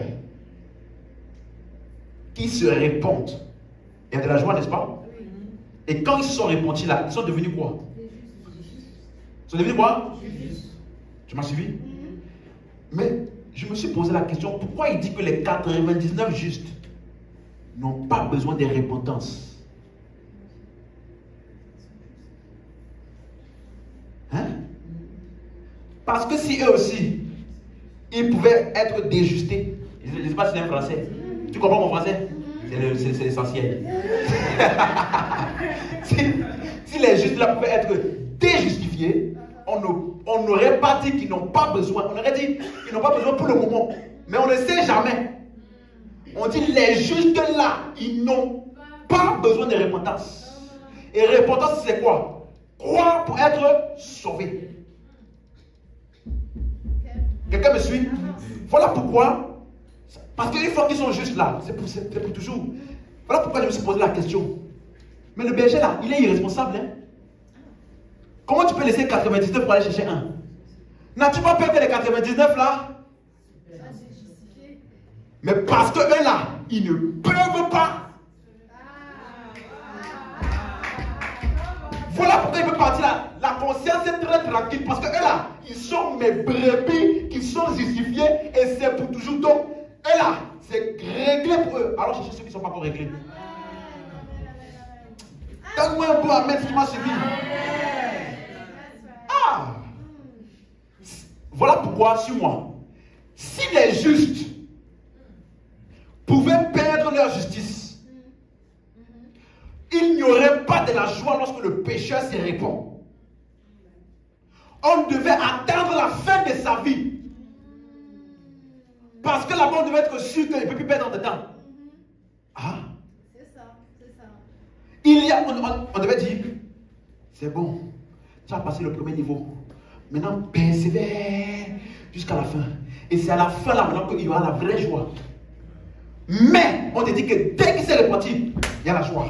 Parce que ce qu'il a reçu là, c'est pour toujours. C'est pour ça que la joie est au début et non pas à la fin. On se réjouit dès qu'il a reçu le salut. On se réjouit. Il y a la joie. Mais s'il ne pouvait pas être ça, on ne va pas se réjouir. On va plutôt être sur les gardes. Seigneur, fortifie-le. Garde-le. Préserve-le. Il ne faut pas qu'il pète. Il ne faut pas qu'il se pète. Jusqu'à la fin. Là, on va dire, ouh, viens maintenant. Alléluia. Mais on dit que dès qu'il a reçu le salut et qu'il s'est réparti, il y a la fête au ciel. Pourquoi? Parce que ce qu'il a reçu là, rien ne peut plus enlever ça de lui. Tu as compris? Les 99 justes n'ont pas besoin de repentance ou alors de croix pour être sauvés parce que la justice là est pour toujours. Donc qu'est-ce que cette parabole nous dit? Elle nous montre le cœur du Père qui bat pour les âmes perdues. Que jusqu'au dernier souffle de vie de quelqu'un, Dieu va se battre de toutes les manières possibles pour qu'il puisse être sauvé. La Bible dit que Dieu ne tarde pas dans l'accomplissement de sa promesse, mais il use de patience, ne voulant qu'aucun homme ne périsse, mais que tous parviennent à la repentance. C'est ça que cette parole parle. Il veut que tous les hommes soient sauvés et parviennent à la connaissance de la vérité. Amen. Maintenant, le verset 8 au verset 10, c'est la même chose. Vous allez vous rendre compte que au verset 7, il a donné la leçon pour la parabole des brebis. N'est-ce pas? Quelqu'un a suivi? Maintenant, au verset 8 au verset 10, il utilise la même chose. Mais regardez, verset 8. Quelle femme, si elle a 10 drachmes et qu'elle en perde une, allume une lampe et ne balaye la maison et ne cherche avec soin jusqu'à ce qu'elle la retrouve.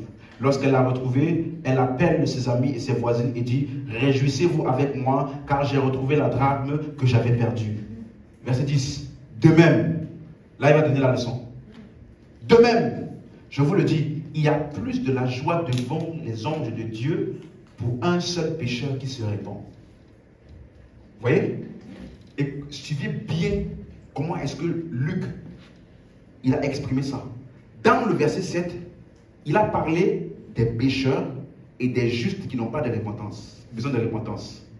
Maintenant, dans la parabole qui a suivi, il a parlé uniquement de la partie du pécheur qui doit se répandre et il y a la joie. Ça veut dire que la partie d'après maintenant, la parabole d'après, va parler maintenant du type de joie associée aux justes qui n'ont pas de repentance. Besoin de repentance. Vous suivez? Donc la première parabole, il a donné les deux leçons. Le pécheur qui se répand, il y a la joie. Et le juste, il n'a pas besoin de repentance.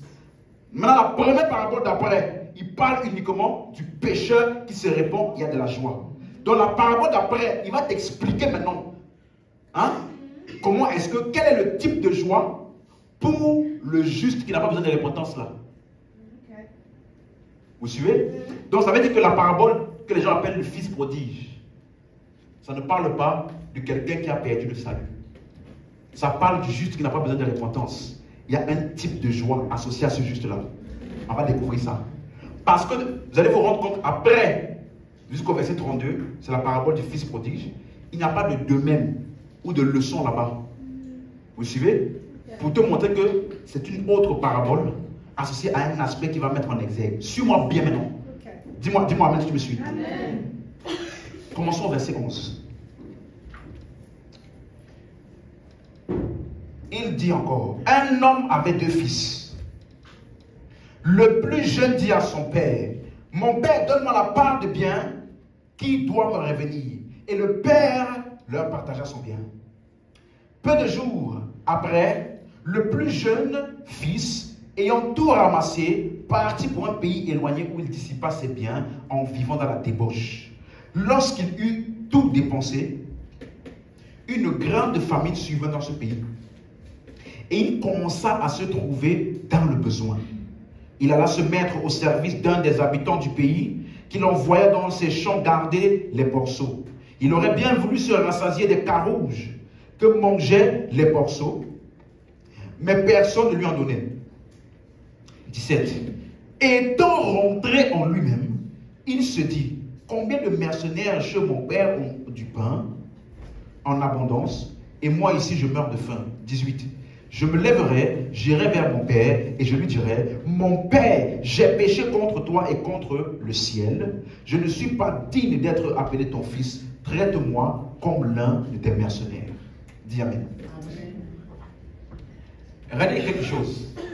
Il s'agit de 2 fils. Et l'un des fils, écoute bien, l'un des fils, il est conscient qu'il a un héritage. Donc, il prend son héritage. Mais il l'utilise mal. Mais au moins, lui, il en est conscient. Qu'il a un héritage. Et il part. Mais j'ai une question. Quand il est parti là, était-il toujours fils? Oui. Donc, il est parti avec l'ADN du Père toujours en lui. C'est ça. Je vais vous donner un verset. Le verset 20. Verset 20, disons. Il se leva et alla vers son père. Comme il était encore loin, son père le vit et fut ému de compassion car il courut se jeter à son cou et le baisa. Suis-moi. Ça veut dire que son père savait qu'il allait revenir. Parce que quand il est revenu, son père était déjà dehors comme ça. Ah, c'est bon, il est venu. Allons le retrouver. Son père n'était pas chez lui. En train de dire, c'est mon fils revient. Il l'attendait dehors. Quand son fils était encore de loin, il a vu. Pourquoi? 6 mois. Parce que son père savait que son ADN est dans le fils. Ah, mais pasteur, vous prêchez la grâce. Est-ce que vous êtes en train d'encourager les gens à pécher? Est-ce que les gens ont besoin d'encouragement pour pécher? Tous les grands bandits et voleurs là, ils ont entendu mes prédications. Les grands pécheurs du monde, ils ont entendu mes prédications. Ils n'ont pas besoin de mes prédications pour pécher. Personne n'a besoin d'encouragement pour pécher. Même là où tu les menaces là, ne pense pas qu'ils ont arrêté. Ils sont devenus simplement très très malins.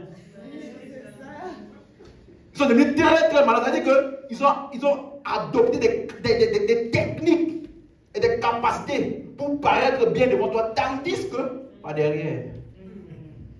Tu m'as suivi? Mais regarde. La Bible dit dans 1 Jean 3,9, celui qui est né de Dieu ne pratique pas le péché parce que la semence de Dieu demeure en lui. Écoute-moi. Si tu dis, là, ce que vous prêchez là, ça encourage les gens à pécher, tu n'as pas compris ce qu'on appelle la nouvelle naissance. Il y a une vie, une semence qui a été implantée en toi.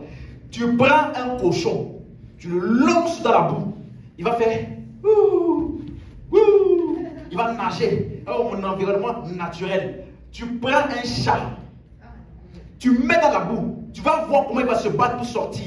Et même quand il va sortir là, il va se lécher toute la journée s'il faut, pour qu'il soit complètement tranquille. Parce que la boue là n'est pas son environnement naturel. Il peut tomber dedans, mais il ne peut pas rester là-bas. Il va sortir.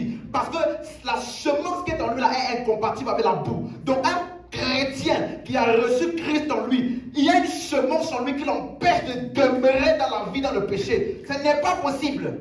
Voilà pourquoi ce fils-là, il est parti. Le père ne s'est pas inquiété. Mon ADN est en lui. Il va revenir ici. Voilà pourquoi les circonstances de la vie l'ont bien tourmenté. Il est entré où? Lui-même, il s'est rappelé de sa source. Il est reparti là-bas. Tu m'as suivi? Tu m'as suivi? Il est revenu à lui-même. Et regarde, il a dit, je m'en irai vers mon père, pas vers mon oncle, pas vers mon maître. Donc le fait qu'il était parti là, il est parti en tant que fils. Il n'est pas devenu mercenaire ou serviteur parce qu'il était parti. Quelqu'un m'a suivi? Regardez. Hein? Maintenant, le verset 20. Il se leva, alla vers son père. Comme il était encore loin, son père le vit et fut ému de compassion. Il courut se jeter à son cou et le baisa. Verset 21. Le fils lui dit, mon père, j'ai péché contre le ciel et contre toi. Je ne suis pas digne d'être appelé ton fils. Mais le père dit à ses serviteurs, apportez vite la plus belle robe et l'en revêtez. Mettez-lui un anneau au doigt et des souliers. Amenez le veau gras et tuez-le. Mangeons et réjouissons-nous, car mon fils que voici était mort, il est revenu à la vie. Il était perdu, il est retrouvé et ils commencèrent à se réjouir. Ils commencèrent à se réjouir. Il y a une joie. Il y a une joie. Regardez, le père, il n'a pas rencontré son fils devant la maison. Il a rencontré son fils en cours de chemin. Parce que tous les gens de la maison ont vu le fils partir de manière glorieuse. Le père ne voulait pas permettre que les gens qui l'ont vu partir de manière glorieuse là puissent le voir revenir dans un état de honte et de saleté. Donc le père est parti le rencontrer en cours de chemin. Et il s'est passé tout le processus qu'il faut. Et quand il est revenu à la maison, il est revenu avec le même état glorieux que quand il est parti. Parce que la Bible dit que Dieu dit dans Ésaïe chapitre 43 verset 7, tous ceux qui s'appellent par mon nom, que j'ai créé pour ma gloire. Tu n'as pas été créé pour la honte ni pour la disgrâce. Dieu qui t'a créé, il t'a appelé et créé pour la gloire. Je déclare sur ta vie que la gloire de Dieu va se manifester en tout point au nom de Jésus. Le fils, il a commencé à vouloir confesser les péchés. J'ai péché contre toi. Et tu sais que ça là, ça se passe pourquoi? Parce que quand un enfant de Dieu, il n'est pas alimenté régulièrement par la bonne parole de Dieu et qu'il se conforme au monde, au système de pensée du monde, il se passe qu'il oublie qui il est et il oublie la nature du Père. Il pensait qu'en revenant vers son Père allait lui dire, d'accord, je te prends comme étant un mercenaire. Il a oublié qui il est et il a oublié la nature de son père. Pourquoi? Il est resté très longtemps dans l'environnement des gens et des choses qui n'ont rien à voir avec les affaires de son père. Tu m'as suivi? Ça là, ça arrive souvent à certains. Mais regardez verset 22, il dit, mais le père dit à ses serviteurs. Donc, il vient, il parle au père de son péché. Il veut focaliser sur son péché. Son père ne calcule pas. Son père parle à ses serviteurs pour lui ramener les habits et la royauté pour qu'il puisse se revoir dans ce qu'il est censé être. Amen. Amen, amen, amen. Tu m'as suivi? Yeah. S'il a dit, oh, je ne suis pas digne d'être appelé ton fils, j'ai péché contre toi. Le père devait dire, bon, c'est parce qu'aujourd'hui je suis de bonne humeur. Sinon, ça ne va pas se passer comme ça. Parce que là, tu as gâté, tu as gâté le nom de la famille. Tu as brisé le nom de réputation. Le père n'a même pas calculé ce qu'il a dit. Donc, à chaque fois que tu viens pour te morfondre devant Dieu, il ne calcule pas. Il ne calcule pas. Son seul objectif, c'est de te ramener à toi la conscience de ton identité. Quelqu'un suit? Et le père a dit, mon fils qui était perdu. Il n'a pas dit mon serviteur. Il n'a pas dit mon ex-fils. Il a dit qui? Mon fils. Donc même quand il était perdu là, il était toujours quoi? Il n'est pas devenu serviteur. Et son père l'a revêtu de 3 choses. On n'a pas beaucoup de temps pour lire les versets, donc je vais les mentionner et vous allez lire chez vous. La robe symbolise la justice. Dans Éphésiens 6,14, revêtez-vous de la cuirasse de la justice. Dans le psaume 132, verset 9, que tes sacrificateurs soient revêtus de justice. Et dans Ésaïe 59, 17, il se revêt de la justice comme d'une cuirasse. Dans Ésaïe 61, verset 10, il dit, je me réjouirai en l'Éternel, mon âme sera ravie d'allégresse en mon Dieu, car il m'a revêtu des vêtements du salut et m'a couvert du manteau de la délivrance. Ça là, la robe là était pour symboliser le fait que Dieu lui a redonné son identité. Il a ramené à lui son identité de justice, de salut, de délivrance. Amen. L'anneau symbolise la royauté. Dans Genèse 41, verset 41 à 42, Pharaon dit à Joseph, vois, je te donne le commandement de tout le pays d'Égypte. Pharaon ôta son anneau de la main et le mit à la main de Joseph. Il le revêtit d'habits de fin lin et lui mit un collier d'or au cou. L'anneau aussi, dans Esther 8, verset 8, on dit que c'est la lettre a été scellée de l'anneau du roi et elle ne peut plus être révoquée. Vous voyez? L'anneau symbolise la royauté et le commandement. Donc lui, il venait pour être un simple serviteur, pour au moins avoir de quoi manger. Son père lui a redonné la royauté et le commandement surtout. Suivez? Les souliers, ça parle de 2 choses. L'exaltation. Parce que Jean-Baptiste a dit à Jésus, il a dit, celui qui vient après moi, je ne suis pas digne de délier la courroie de ses souliers, tellement qu'il est élevé. Suivez? Et les souliers parlent également du fait, on a dit, ayez à vos pieds dans Éphésiens, le zèle, les chaussures du zèle que donne l'évangile. Ça veut dire que tout ce que tu as expérimenté, tu deviens maintenant un agent pour aller l'annoncer aux autres. Quelqu'un comprend? Regardez ce que le Père a fait pour le Fils qui était perdu. À aucun moment, le Père n'a mentionné une seule faille du Fils. Mais est-ce qu'il était au courant? On va voir par la suite. Parce que quand ils sont revenus, il y avait une fête, une célébration. Donc, ce fils-là qui était perdu a été retrouvé. Suivez bien, hein? C'est ça la joie. Verset 25. Un autre individu dans la parabole. Là. Verset 25. Or, le fils, dis à ton voisin, le fils aîné. Dis à ton voisin, ne sois pas comme le fils aîné. Or, le fils aîné était dans les champs. Lorsqu'il revint et approcha de la maison, il entendit la musique et les danses. Il appela un des serviteurs et lui demanda ce que c'était. Ce serviteur lui dit, ton frère est de retour et parce qu'il a été retrouvé en bonne santé, ton père a tué le veau gras. Vous voyez, à chaque fois on dit le veau gras. On n'a pas dit un des veaux gras de la maison. C'est-à-dire qu'il y avait un veau gras spécifique là que le grand frère aimait. Regardez ce qu'il dit.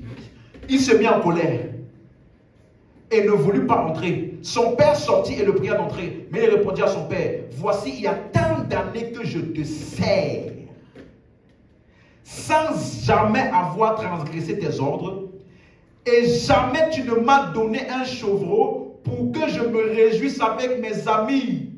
Et quand ton fils est arrivé, celui qui a mangé ton bien avec des prostituées, c'est pour lui que tu as tué le veau gras. Vous voyez?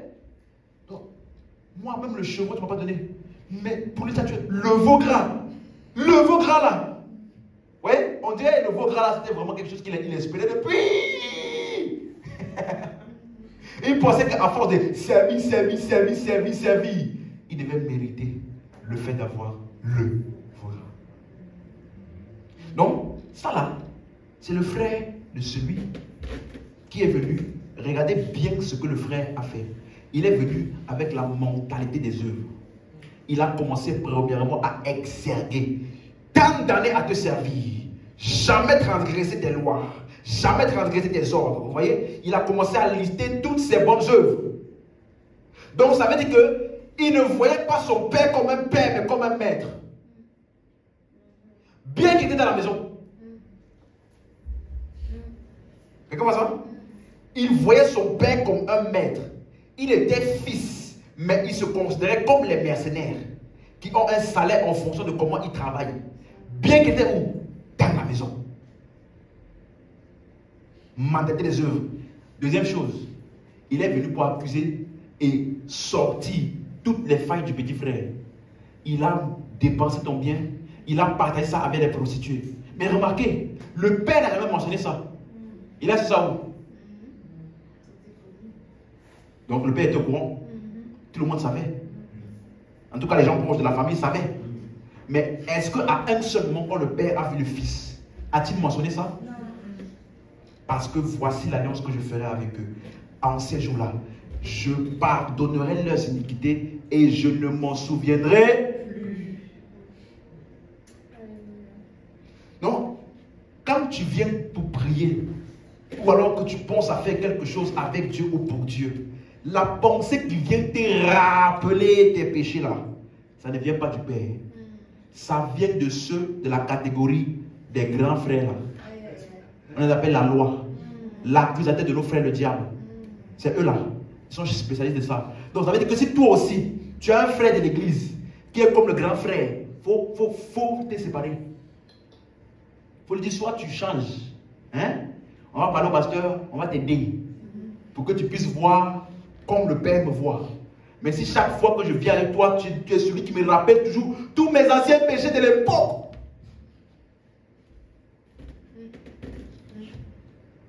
Tu me suis? Parce que si tu as ce genre de personnes proches de toi, tu ne pourras pas fonctionner pleinement en Christ. Tu vas toujours avoir une mentalité de méritocratie. Ah non, j'ai fait ça. Voilà pourquoi Dieu doit me bénir. J'avais fait 4 jours de jeûne et de prière. Voilà pourquoi là, Dieu doit m'exaucer à tout prix. Non. Vous suivez? Et regardez. Au moins le petit frère, il savait qu'il avait un héritage. Il dit, je veux la part qui m'est due. Il savait qu'il y avait quelque chose qui lui était dû, juste parce qu'il était fils. Le grand frère, il pensait qu'il y avait des choses qui lui étaient dues en fonction du nombre d'années qu'il a servi Dieu. Ou le père. Vous suivez? Donc, ce n'est pas seulement la parabole du fils prodige. C'est la parabole des 2 fils perdus. Oui, les 2 là sont perdus. Un a été perdu physiquement et intellectuellement, spirituellement. L'autre, il était là-dedans. Il était aussi perdu dans la maison. Parce qu'il n'a jamais fonctionné comme étant un fils du Père. Il était dans la maison, mais il passe son temps à se considérer comme les mercenaires. Vous suivez? Donc, c'était là que vous. C'était pas vous. C'était là. Les anges là, c'est des serviteurs, non? Donc, si toi, ta vie spirituelle consiste à essayer de fonctionner avec les anges là, tu n'as pas compris que tu es fils. On n'a pas dit Amen. Amen. Non, les anges, oh, les anges. Toute ta vie chrétienne, c'est des anges. Mais frère, tu es fils ou tu es serviteur?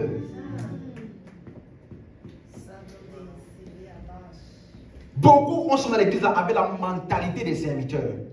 Nous voulons être comme Moïse. Elia, j'attendrai jusqu'à ce que ta gloire descende. Moïse a dit ça où? À la montagne. Seigneur, fais-moi voir ta gloire. Ça, ce sont les prières, les chansons de Moïse. Et Moïse, qu'est-ce qu'il demandait à Dieu? Moïse avait vu des miracles. Moïse avait déjà ouvert la mer rouge. Il ne demandait pas les miracles. Fais-moi voir ta gloire, c'était quoi? Je veux te voir tel que tu es de manière physique. Moïse demandait l'incarnation et Dieu lui a dit, ce n'est pas le temps. Et toi et moi, hein, il est écrit, Dieu a dit, personne ne peut me voir et vivre. Tom, tu ne vois pas que ce n'est pas logique. Le texte original dit, tu ne peux pas me voir, si tu me vois, tu vas vivre. C'est ça que le texte dit dans l'original. Voilà la raison pour laquelle c'est quand Jésus-Christ est venu qu'il a emmené la vie. Tous ceux qui l'ont vu et cru en lui, ils ont reçu quoi? La vie éternelle. Moïse voulait voir la manifestation physique de Dieu en Jésus-Christ. Toi, tu es en Christ, tu cherches à être comme Moïse. Fais-moi voir ta gloire. Quelle gloire sans toi? On n'a pas la mentalité des serviteurs. Nous sommes des fils. Dis Amen. Donc, regardez ce que le Père a répondu au verset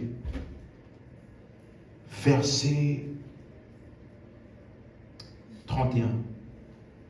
Mon enfant, lui dit le Père, tu es toujours avec moi. Et tout ce que j'ai est à toi. En d'autres termes, le veau gras était là depuis longtemps. Tu pouvais manger ça quand tu voulais. Mais il y a un système de pensée qui t'animait, qui te faisait croire que c'est par tes œuvres et ton service que tu devais mériter le veau gras qui a toujours été à toi depuis ta naissance. Parce que tu es mon fils. Vous vous souvenez? Mais il fallait bien s'égayer, verset 32. Et se réjouit parce que ton frère que voici était mort, il est revenu à la vie parce qu'il était perdu et qu'il est retrouvé. Quelle est donc la leçon?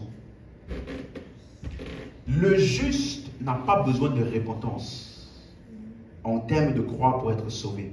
Mais à chaque fois que les justes, leurs yeux s'ouvrent à la réalité de qui ils sont, il y a de la joie. Les deux frères ont eu une expérience avec leur identité. Le fils a compris, le fils prodigue a compris qu'il avait un héritage depuis le départ. Mais il a mal utilisé son héritage comme certaines personnes, certains chrétiens qui ont la liberté en Christ, mais ils utilisent la liberté pour marcher dans la chair. Tout est permis, mais tout n'est pas utile. Vous suivez? Donc il dit, je ne me laisserai asservir par quoi que ce soit. Donc même si c'est permis, je choisis de faire uniquement ce qui est en rapport avec les œuvres ou alors le ministère de mon Père. Les affaires de mon Père. Vous suivez? Parce que c'est dans cet environnement-là que l'héritage que j'ai va pouvoir fonctionner pleinement. Si je dis ça pour autre chose, je suis en train de me détourner de ce pourquoi j'ai reçu cet héritage. Je dis Amen, j'ai compris. Et le grand frère, lui aussi, il était dans la maison, il servait déjà. Mais pas pour les bonnes motivations, il servait pour le veau gras. Il servait parce qu'il s'est dit, si je sers bien mon Père, il va me bénir. Si je prêche la parole de Dieu, Dieu va bénir ma vie. Si je sers Dieu, il va bénir même mon business. Vous suivez maintenant? Beaucoup de personnes font ça à l'église. Tu vois, ils sont fervents, ils prient, ils font beaucoup de choses. Dieu va bénir mon business. La quantité de semences que j'ai déjà fait dans cette église. Dieu est obligé de bénir mon business. La manière dont je sers à l'église, il va bénir ma famille. Vous voyez? Il servait pas pour les bonnes motivations. En oubliant que ce pourquoi il servait était déjà à lui parce qu'il était fils.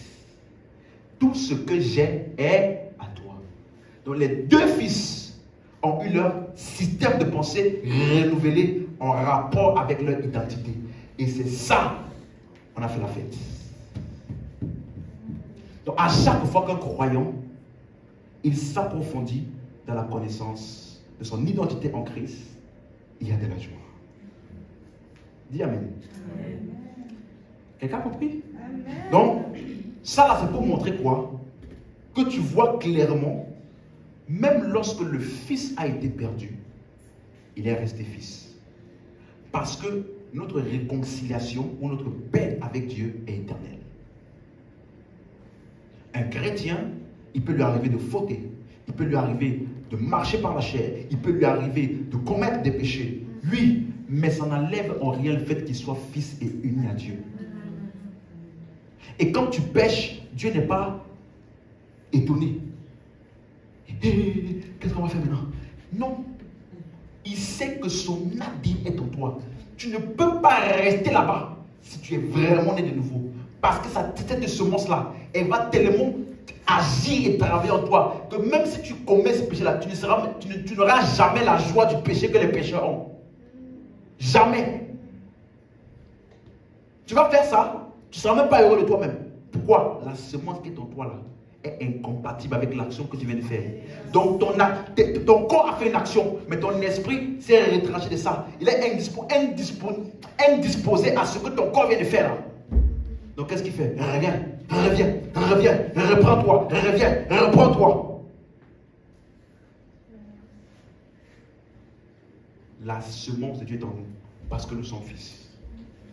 Deuxièmement, en tant que fils de la maison, tu dois comprendre ce qui est déjà à toi et ne pas servir Dieu pour les choses, mais tu dois servir Dieu en tant que fils responsable de ce que le Père peut compter pour accomplir son œuvre sur la terre.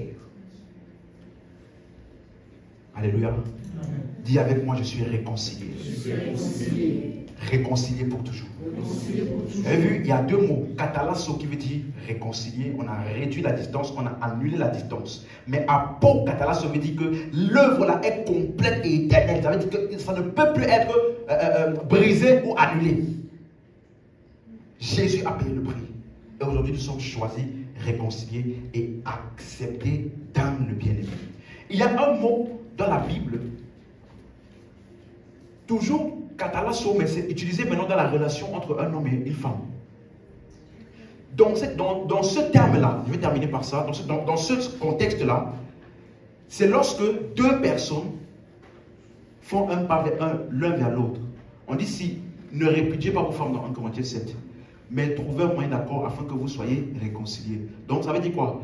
On fait un pas, tu fais un pas. Vous voyez? La réconciliation là, c'est nous deux qui travaillons à ça. Vous suivez? Mais à Pau Katalasso, laisse tout ce qu'il faut faire pour que ce soit réconcilié là. Je prends ça et je fais. C'est pour cela qu'on dit Dieu était en Christ, réconciliant qui? Le monde. Ils ont fait quoi? Rien. C'est lui qui a accompli l'œuvre de la réconciliation complète et totale. Afin que maintenant, quiconque croit en lui, étant donc réconcilié, nous avons obtenu la réconciliation. Dis Amen. Amen. On peut se lever. Donc, le salut, c'est la réconciliation. Amen. Amen. Ça veut dire que il n'y a plus de distance entre toi et Dieu. Vous avez compris? Donc, comme on dit que je suis sauvé, comprends que ce salut-là inclut la réconciliation. Tout type d'espace qui pouvait exister ou de séparation entre l'homme et Dieu a été réglé par Jésus-Christ. Tu me suis? Donc, aie ça en tête, parce que certaines choses que nous disons ou certains chants que nous chantons, de manière inconstante, ils bâtissent en nous des fausses compréhensions de notre identité vis-à-vis de Dieu. Et à force de chanter ça, tu commences à toi à te visualiser comme ça vis-à-vis de Dieu. Je vais me rapprocher. Tout le monde dit ça, je vais me rapprocher de Dieu. Quand quelqu'un me dit ça, je vais me rapprocher de Dieu, ça fait ting dans ma tête. Je dis, mais comment? Comment? Non. Vous qui étiez jadis éloignés, vous avez été rapprochés par son sang. Alléluia. Élève la voix, commence à rendre grâce à Dieu.